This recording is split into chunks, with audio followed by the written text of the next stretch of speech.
السلام عليكم ورحمة الله تعالى وبركاته.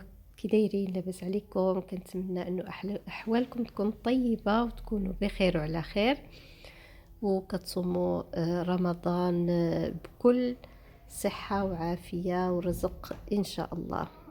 وصفة سهلة رائعة جدا، خبيزات من السمين بالزعتر ساهلين بحشوة اقتصادية، كيوجدوا دغيا مناسبين للفطور.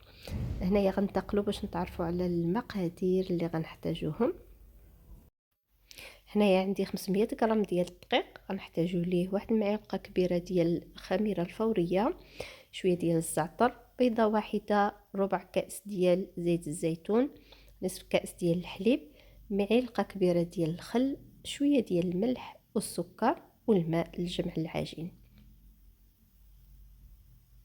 هنايا ممكن تجمعوا الخبيزات ديالكم بالحليب، واما تجمعوهم بالماء، واما ديروا نص نص على حسب العجينه شنو شحال غتدخل لكم ديال السوائل. هنايا من بعد ما غربلت 500 غرام ديال الدقيق، غنضيف الخميره الفوريه ملعقه كبيره، وعلى حسب الجو ممكن تنقصوا ممكن تزيدوا.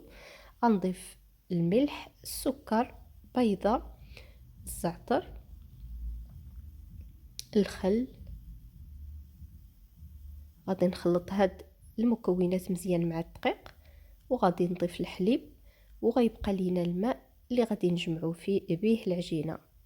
غنتحصلوا في الاخير على عجينه اللي كتكون رطبه، ما تكون ما خصهاش تكون رطبه بزاف باش ما تعذبناش ملي غادي نشكلوها، يعني غتكون رطبه ملي كنقيسوها كتكون رطبه ولكن ما كتلصقش في اليدين، وما خصهاش تكون قاصحه نهائيا. غادي نجمعوها وغادي ندلكوها مزيان. غادي نبدا نضيف شويه ديال الماء، انا احتاجيت غير شويه ديال الماء. ممكن تضيفوا غير الحليب، وممكن تستغناو على الحليب وتضيفوا الماء، ولكن الحليب كيعطي لهاد الخبيزات واحد الطراوه رائعه، كيجيو طريين وخفاف بالحليب. اصلا ما كتدخلش لينا بزاف ديال الحليب، كاس ما كاملش ديال الحليب. العجينه ديالي غادي ندلكها مزيان. كتبان لكم راه كتلصق، ولكن راه العجينه مازال ما تجمعاتش. مني غندلكها مزيان غتجمع، غتجي هي نورمال، يعني ماشي ما كتلصقش بزاف وماشي قاصحه. صافي، هنايا من بعد ما دلكتها مزيان غنردها في البوله وفي الاناء، وغادي نغطيها مزيان ونخليها تخمر حتى يضاعف الحجم ديالها. وهنايا غنتقاسم معكم الحشوه اللي غادي نعمر بها هاد الخبيزات. ممكن تحضروا اي حشوه كتعتمدوها، او يعني تحضروا المكونات اللي عندكم في الدار. هنايا عندي شحرت شويه ديال البصله والفلفله الخضراء مع العطريه، وضفت ليهم شويه ديال صدر الدجاج. ممكن تضيفوا اي حاجه، ممكن تضيفوا التونه، ممكن تضيفوا الكفته، او كما قلت لكم اي حشوه كتعتمدوها. ممكن تضيفوا حتى الزيتون اللي كيكون مقطع. كنخليو الحشوه ديالنا حتى تبرد. صافي، هنايا من بعد ما خمرات ليا العجين غادي نشكلها كويرات على حسب الحجم اللي بغيتو تخرجوا به الخبيزات، يا اما تكبروهم يا اما تصغروهم. وكل ما كانت الكويرات صغار كيجيو هكا الخبيزات صغارين، كيجيو احسن. هنا غادي نشكلهم كاملين، وغادي نخليهم واحد 5 دقائق يرتاحوا قبل ما نبدا نشكلهم. كنستعن شويه بالدقيق.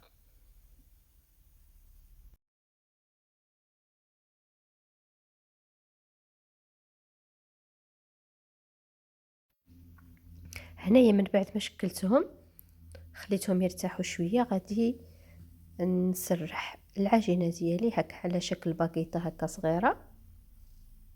غادي نحيد الزوائد ديال الدقيق، وغادي نعمر في الوسط هكا بالمعلقه واحد 2 معالق كبار، وغادي نسد الخبيزات ديالي بهذا الشكل. سدوهم مزيان باش ما يتحلوش مني غادي يطيبوا.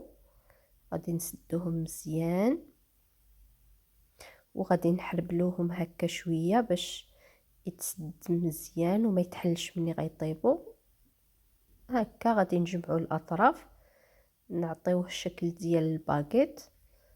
هكا صافي. كنظن ساهل. غادي نكملو كاملين الكويرات اللي عندي. انا خرج ليا 11 كويره هكا، كيكونوا متوسطين، ماشي صغارين وماشي كبار. هاد الحجم كيجي زوين عادي. غادي نكمل التشكيل ديال الخبيزات. وهنا كما كتشوفوا انا ضفت شويه ديال الجبن لبعض الحبات اللي كيفضل الجبن. كتجي الحشوه ديالو رائعه معلكه وكتجي زوينه. هنايا غادي نكمل الخبيزات ديالي وغادي نشوفوا المرحله المواليه. حنايا من بعد ما كنكملوا كنشكلوا الخبيزات ديالنا كنخليوهم يخمروا حتى كيضاعف الحجم ديالهم. ما غتخليوهمش يخمروا بزاف في هذه المرحله. وغادي ندهنهم بالبيض اللي غنضيف ليه شويه ديال الحليب.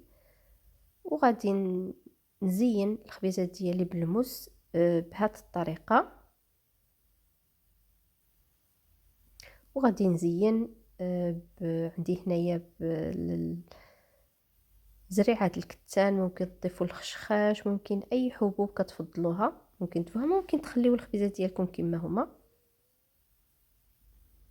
صافي كنطيبوا الخبيزات ديالنا على فرن كيكون ساخن. ملي كندخلوا الخبيزات كنهبطوا درجة الحرارة 200، كيطيبوا من اسفل. من بعد كنشعلوا ليهم من فوق باش يتحمروا وياخذوا هذا اللون الذهبي الرائع. وهذا الشكل الاخير ديال الخبيزات ديالنا كيجيو رائعين، خفافين بحال البريوش وساهلين وسريعين. تعتمدوهم عفوا الفطور ديالكم. كنتمنى هاد الوصفه تكون نالت اعجابكم. والموعد ديالنا في فيديو جديد بحول الله.